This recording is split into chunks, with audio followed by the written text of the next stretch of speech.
Hello hi అండి నమస్తే welcome to నేత్ర వ్లాగ్స్. ఇవాళ వీడియోలో టాపిక్ ఏంటంటే మనము చూస్తున్నారు కదండి మన ద్రాక్ష పళ్ళ గురించి అండి వీడియో అయితే ఈరోజు నేను ఏమేమి ఎరువులు ఇస్తే ఇంత బాగా వచ్చిందో ఎలా చేశాను అనేది అయితే ఈ వీడియోలో డిస్కస్ చేసుకుందామండి.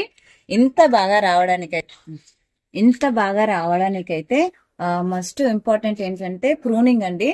ఎంత మంచిగా మనం ప్రూనింగ్ చేసుకుంటే అంత బాగా మనకి హార్వెస్ట్ అనేది వస్తుందండి. ప్రూనింగ్ చేసిన తర్వాత మొత్తం చేయాలండి, ఆకులతో సహా మొత్తము. హార్డ్ స్టెమ్స్ వదిలేసి మిగతా చిన్న చిన్న స్టెమ్స్ అన్ని కూడా కట్ చేసేసుకోవాలి. కట్ చేసుకున్న తర్వాత మనము నీమ్ ఆయిల్ అనేది ఖచ్చితంగా స్ప్రే చేయాలండి. నీమ్ ఆయిల్ స్ప్రే చేయడం వల్ల చిన్న చిన్న దోమలు పురుగులు ఎలాంటివి అని ఉంటాయి, కొత్త చిగుర్లు వచ్చిన వెంటనే అవి వాటిని పాడు చేయకుండా నీమ్ ఆయిల్ అనేది మనకి హెల్ప్ చేస్తుందండి. నీమ్ ఆయిల్ స్ప్రే చేసుకున్న తర్వాత విత్ ఇన్ ఒక 1 వీక్ లో అండి కొత్త కొత్త చిగుర్లు అయితే స్టార్ట్ అయిపోతాయి. కొత్త చిగుర్లు స్టార్ట్ అయిన వెంటనే ఒక 10 days లో మనకి కొత్త పూతతో చిగుర్లతో పాటు పూత కూడా కింద స్టార్ట్ అవుతుందండి. అలాగా స్టార్ట్ అయిన తర్వాత మళ్ళీ ఒకసారి మనం అయితే ఎరువులు ఇచ్చుకోవాలండి. ఎరువులు ఏంటంటే బోన్ మీల్ అయితే ఖచ్చితంగా ఇచ్చుకోవాలి. బోన్ మీల్ తో పాటు మనకి ఫంగిసైడ్స్, జీవన ఎరువులు అనేది కలుపుకుంటే చాలా బాగా మనకి చెట్టుకి గ్రోత్ ఉంటుంది. అలాగే ఫ్రూటింగ్ బాగా రావడానికి అయితే హెల్ప్ అవుతుందండి.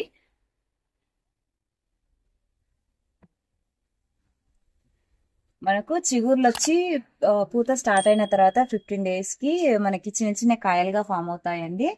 చిన్న చిన్న కాయల నుంచి మనకి ఇట్లా ఫ్రూటింగ్ అంటే పండ్లు మగ్గడానికి అయితే అట్లీస్ట్ ఒక 4 months అయితే పడుతుందండి. 4 to 5 months వరకు.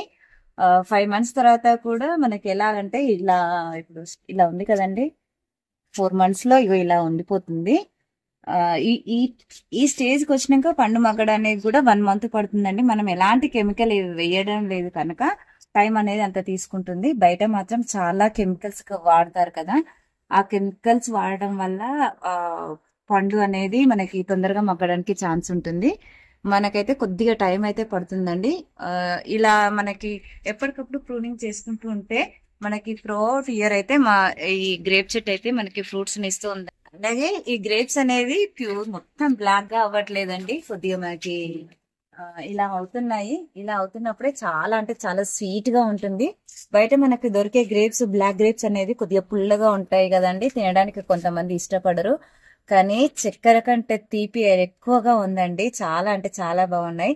ఇలా ఆర్గానిక్ మనకి పండించుకొని తింటే మాత్రం హెల్త్ కూడా చాలా మంచిది. బయట గ్రేప్స్ తినే కంటే కొద్దిగా స్పేస్ ఉన్నా చాలండి. కింద మనకి కింద అంటే భూమిలో ప్లేస్ ఉన్నా కొద్దిగా ఒక ఫీట్ ఉన్నా సరిపోతుందండి ప్లాంట్ పెట్టడానికి అయితే. ఇప్పుడు ఇక్కడ చూస్తున్నారు కదండి, ఇక్కడ ఆల్రెడీ మనకి ఫ్రూట్స్ మగ్గడానికి రెడీగా ఉన్నాయి. మనకు ఇంకో దిక్కు మనకు ఫ్రూట్స్ అయితే రెడీ అవుతున్నాయండి. ఇక్కడ ఇది చిన్న సైజ్ అండి. ఇది ఫ్రూట్ గా కన్వర్ట్ అయ్యి ఒక 10 days అవుతుంది. దీని తర్వాత స్టేజ్ అయితే ఇది అండి. ఇప్పుడు ఇలా వచ్చింది కదండి, ఇలా వచ్చినప్పుడు ఇక్కడికి మనము ఇది పించ్ చేసేయాలండి. ఇది చేయడం వల్ల ఈ గ్రేప్ అనేది తొందరగా మనకి పెద్దగా అవడానికి ఛాన్స్ ఉంటుంది. లేకపోతే మనం ఇక్కడ నుంచి స్టెమ్ పెరగనిచ్చామనుకో బలం అంతా ఇదే తీసేసుకొని ఉన్న పూత కూడా రాలిపోతుంది. వచ్చిన పిందెలుగా కన్వర్ట్ అయినవి కూడా అవి రాలిపోతూ ఉంటాయి, లేదంటే మాడిపోతాయండి.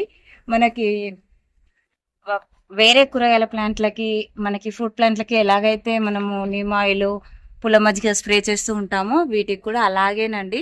ఎవ్రీ ఒక 15 days ఒకసారి చేసుకుంటే సరిపోతుంది. ఐ హోప్ ఈ వీడియో మీకు నచ్చిందని అనుకుంటున్నాను. నచ్చితే లైక్ చేయండి, షేర్ చేయండి, ఛానల్ని సబ్స్క్రైబ్ చేసుకొని మరిన్ని వీడియోస్ కోసం బెల్ ఐకాన్ని క్లిక్ చేయండి. Thank you for watching.